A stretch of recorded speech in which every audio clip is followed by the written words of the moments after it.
Bond Ravi cinema ಮಾಡುವಾಗ ನಿನಗೆ ಗಜರಾಮ ಫಿಲಿಮಲ್ಲಿ ಒಂದು ಕ್ಯಾರೆಕ್ಟರ್ ಇದೆ ಅಂತ ಹೇಳಿದರು ಡೈರೆಕ್ಟ್ರು, ಆದರೆ ನಿಮ್ಗೆ ಅದರಲ್ಲಿ ಮಾತಿಲ್ಲ ಅಂತಂದರು. ನಾನು ಆವಾಗಿಂದನೇ ಏನು ಪ್ರಿಪೇರ್ ಆದ ಅಂದರೆ ಮೋಸ್ಟ್ಲಿ ಮೂಗನ್ ಕ್ಯಾರೆಕ್ಟರ್ನು ನಾನು ಇವತ್ತಿನವರೆಗೂ ಮಾಡಿಲ್ಲ, ಸ್ವಲ್ಪ ಬೇರೆ ಥರ ಏನಾದರೂ ಮಾಡಬೇಕಲ್ಲ ಅಂತ ನಾನು ಪ್ರಿಪೇರ್ ಆಗಿದ್ದೆ. ಆಮೇಲೆ ಶೂಟಿಂಗ್ ಹತ್ತಿರ ಬರ್ತಾ ಒಂದು ದಿವಸ ಆಫೀಸಿಗೆ ಕರೆಸಿ ಹೇಳಿದ್ರು, ನಿಮ್ಮದು ಮ್ಯಾಚ್ ರೆಫ್ರಿ ಕ್ಯಾರೆಕ್ಟರ್ ಅಂತ. ಅಲ್ಲೂ ಒಂದು ಸ್ವಲ್ಪ ತಲೆ ಓಡಿಸ್ದೆ, ಏನಾದರೂ ಒಂದೆರಡು ಡೈಲಾಗ್ ಹಾಕೊಂಡ್ಬಿಡೋಣ ಅಂತ. ಪಾಠಕ್ಕೆ ಬಂದಮೇಲೆ ಪಿ ಪಿ ಅಲ್ಲಿ ಆಮೇಲೆ ಸರ್ ಟೈಮಿಂಗು ಕಲಿಬೇಕು, ನೀವು ಅದು ಸ್ವಲ್ಪ ನೋಡ್ಕೊಳ್ಳಿ ಅಂದರು. ನಂದೇನು ಟೈಮಿಂಗ್, ಕುಸ್ತಿ ಆಡೋರು ಅವರು, ನಾನೇನು ಟೈಮಿಂಗ್ ಕಲಿಯಿದ್ದೀವಿ ಅಂತ ನಾನು ಅಂದ್ಕೊಳ್ತಾ ಇದ್ದೆ.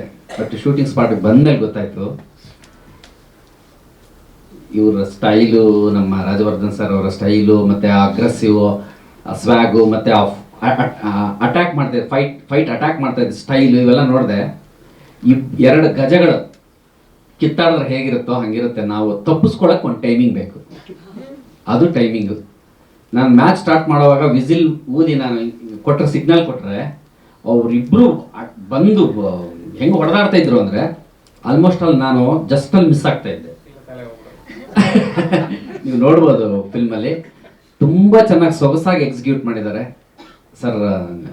ಇಟ್ಸ್ ಎ ಫ್ಯಾಂಟಾಸ್ಟಿಕ್ ಟೈಮ್ ನಿಮ್ಮ ಜೊತೆ ಮಾಡಿದ್ದು. ಮೇಡಮ್, ನೀವು ಸ್ಕ್ರೀನಲ್ಲಿದ್ದರೆ ನಿಮ್ಮ ಮೇಲೆ ಹೋಗುತ್ತೆ ಕಣ್ಣು, ಬೇರೆ ಎಲ್ಲೂ ಗಮನ ಹೋಗೋದೇ ಇಲ್ಲ. Really fantastic sir. Thank you sir. ನೀವು ಪ್ರತಿ ಮೂವಿಗೂ Narasimha sir, Mallikarjun sir, Xavier sir, ನೀವು ಕರೆದು ನಮಗೆ ಅವಕಾಶ ಕೊಡ್ತೀರಿ. Thank you very much.